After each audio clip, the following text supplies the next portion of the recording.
بسم اللہ الرحمن الرحیم۔ الدرس السادس، چھٹا سبق۔ عربی کی کتاب کا آج ہم چھٹا سبق پڑھنے کی سعادت حاصل کر رہے ہیں۔ من علماء المسلمین، من علماء المسلمین، مسلمانوں کے سائنسدانوں کا ذکر کیا جا رہا ہے۔ علماء بمعنی یہاں سائنسدان ہے، جو معتبر لوگ ہیں جنہوں نے ریسرچ کی ہے، ان کا ذکر کیا جا رہا ہے، یعنی علم رکھنے والے جو لوگ ہیں۔ ان میں سے پہلا ہے الرازی۔ کون ہے؟ الرازی۔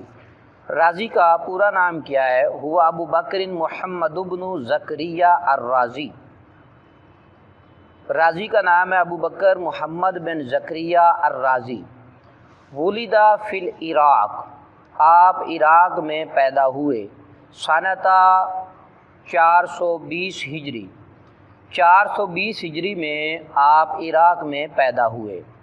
واہتم بدراست الطب والصیدلۃ فی کتب الینان والہنود، آپ نے طب اور علم ادویات یعنی فارمیسی میں یونانی اور یہود یعنی یہودیوں اور یونانی کتابوں میں آپ نے علم ادویات اور علم طب کا مطالعہ فرمایا۔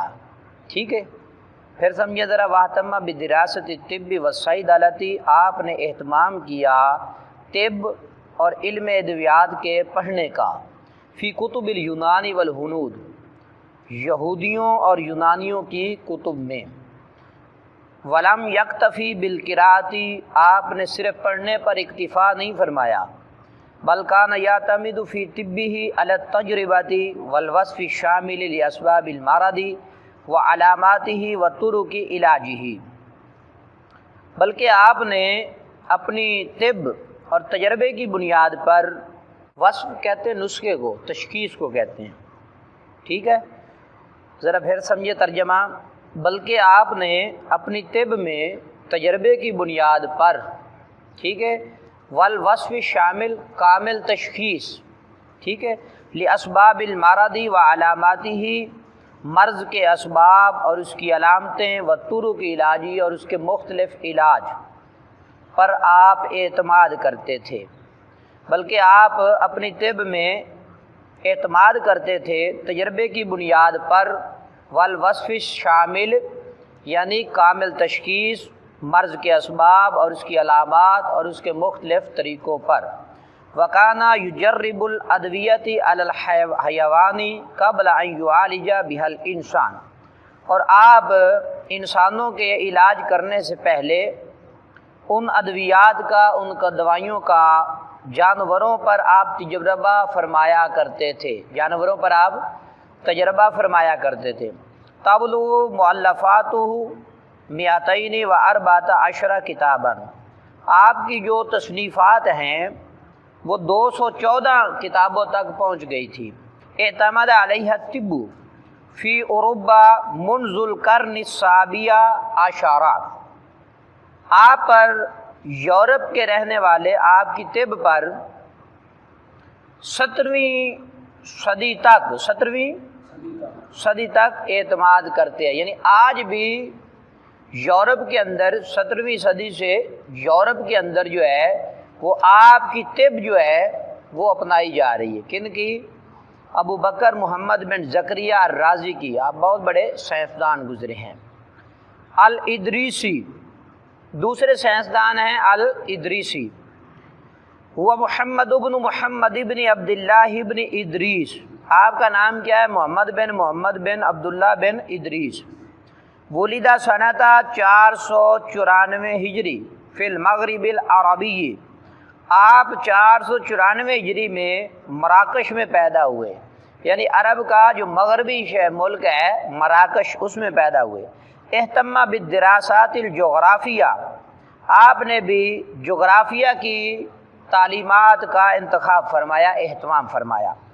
وکتب الرحلۃ، اور سیاحت کی کتب کا آپ نے اہتمام کیا۔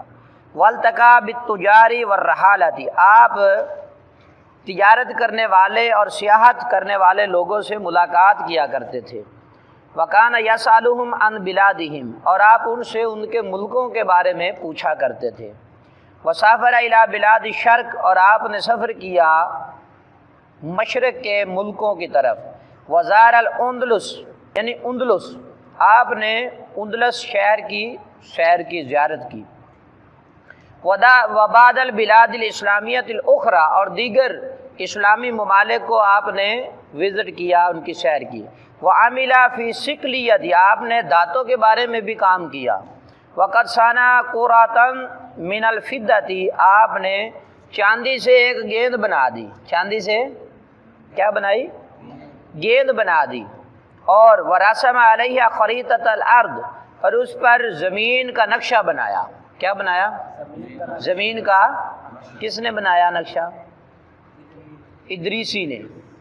یہ ایک سائنسدان ہیں ادریسی، جنہوں نے یہ بنایا، زمین کا نقشہ بنایا۔ اور آج بھی وہ زمین گیند جو پڑی ہوتی ہے اکثر دفتروں میں آپ دیکھتے ہیں، وہ نقشہ وہ چاندی والا ہی ہے، اس کا چاندی کی، لیکن وہ ربڑ کی بنی ہوتی ہے، لیکن وہ اصل میں کیا ہے؟ چاندی کی بنی ہوئی ہے۔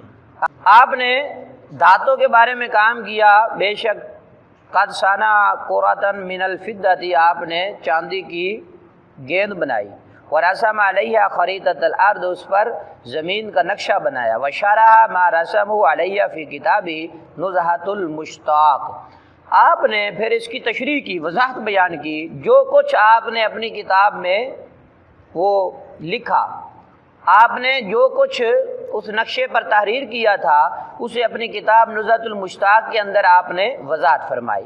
واہتم بالنباتات الطبیعۃ والف فیہا کتابا سماہ، اور آپ نے نباتات طبیعہ کا اہتمام کیا۔ والف فیہا کتابا سماہ، اس میں آپ نے کتاب لکھی جس کا نام رکھا الجامع لصفات اشتات النبات۔ آپ نے یہ کتاب جو ہے نباتات کے بارے میں آپ نے لکھی۔